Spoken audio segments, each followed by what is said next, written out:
Assalamualaikum warahmatullahi wabarakatuh. Perkenalkan, nama saya Widya Fitri Anggraini dari Tadris Biologi C dengan NIM 2108106077. Di sini saya akan mempresentasikan dan menjelaskan di mata kuliah metodologi sejarah Islam dengan judul Nilai-nilai ajaran Islam. Nilai-nilai ajaran Islam terdiri dari 4 macam. Yang pertama yaitu ada Islam agama. Yang kedua ada Islam produk budaya. Yang ketiga itu ada Islam produk sejarah, dan yang keempat yaitu ada Islam hasil interaksi sosial. Nah, di sini saya akan menjelaskan yang pertama yaitu Islam agama. Nilai-nilai agama Islam perlu ditanamkan agar lebih baik dan lebih mudah untuk membentuk karakter manusia sesuai dengan ajaran Islam. Sebelum menanamkan nilai-nilai ajaran Islam, kita terlebih dahulu mengetahui ajaran Islam yang mencakup 3 hal, yaitu yang pertama itu ada iman.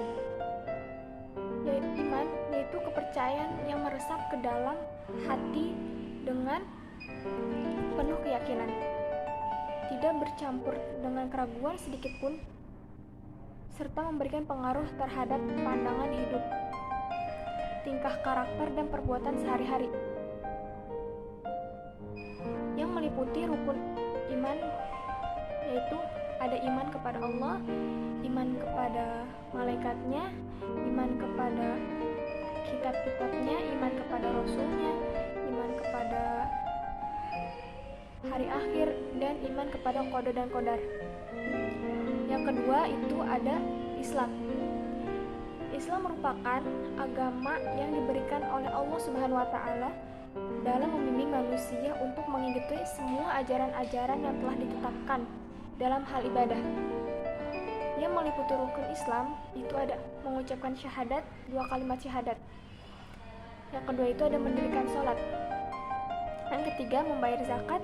Yang keempat ada berpuasa, dan yang kelima yaitu pergi haji jika mampu. Yang ketiga itu ada ihsan. Apa sih itu ihsan? Ihsan adalah beribadah kepada Allah Subhanahu wa taala seolah-olah kita seorang hamba itu melihat Allah Subhanahu wa taala. Dan jika tidak melihatnya, maka ia meyakini adanya bahwa Allah itu ada.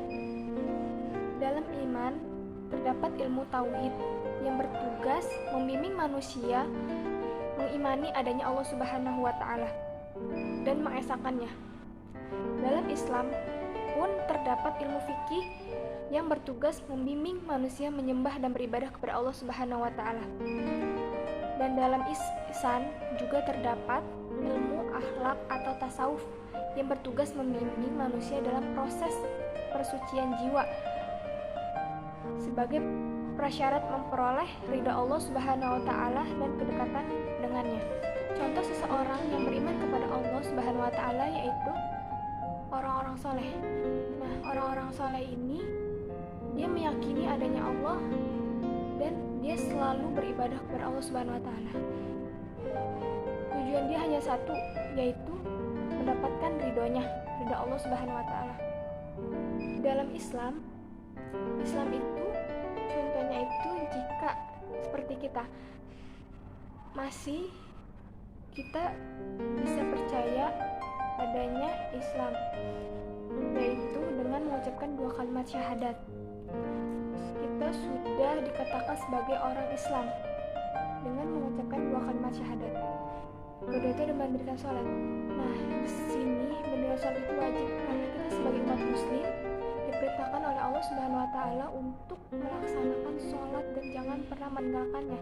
Jikalau meninggalkannya, kita akan mendapatkan dosa karena sholat itu wajib untuk dilaksanakan bagi setiap muslim. Nah, yang ketiga itu ada membayar zakat. Membayar zakat itu ketika kita memiliki harta lebih. Jadi di setiap harta yang kita miliki itu ada sedikit harta yang harus kita keluarkan untuk orang-orang yang memerlukan bantuan, karena pada dasarnya dengan kita berzakat kita bisa mensucikan diri. Dan yang keempat itu ada berpuasa. Nah, dalam Islam ada bulan yang dimana khusus untuk diwajibkan berpuasa, yaitu bulan Ramadan. Nah, di bulan Ramadan ini kita diwajibkan untuk berpuasa selama kurang lebih 30 hari.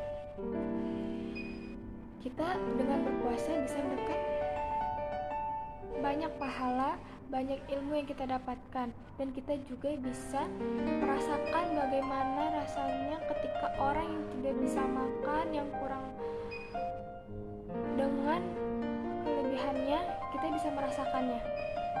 Yang kelima itu ada pergi haji jika mampu. Jikalau kita sudah mampu, sudah mampu lahir batin,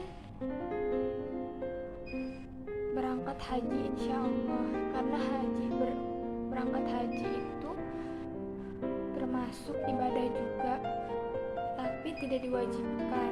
Jikalau sudah memenuhi syarat, diwajibkan untuk pergi haji, karena pergi haji jika mampu. Jika sudah mampu maka pergi haji. Nah, maksud di dalam ihsan ini yaitu seseorang yang beribadah kepada Allah Subhanahu wa taala seolah-olah seorang hamba itu tidak melihat Allah, tetapi dia meyakini kalau Allah itu ada tanpa melihat wujudnya.